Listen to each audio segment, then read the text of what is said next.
সারা দেশে অনেক মামলা হয়েছে, যার বেশিরভাগই গ্রহণযোগ্য নয় বলে মন্তব্য করেছেন তথ্য ও সম্প্রচার উপদেষ্টা মোহাম্মদ নাহিদ ইসলাম।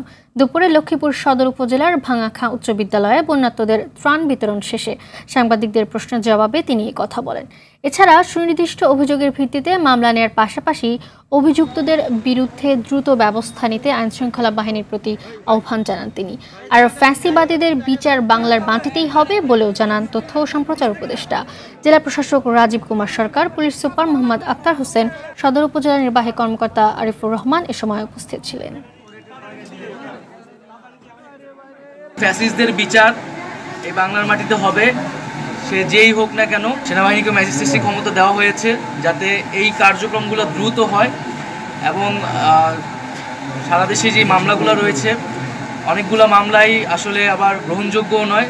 আমরা সেক্ষেত্রে আহ্বান জানিয়েছি যে সুনির্দিষ্ট অভিযোগের ভিত্তিতেই যাতে মামলাগুলো করা হয় এবং সেই মামলার ভিত্তিতে যাতে পুলিশ এবং প্রশাসন দ্রুত ব্যবস্থা নেয় এবং তাদেরকে গ্রেফতার করা হয়।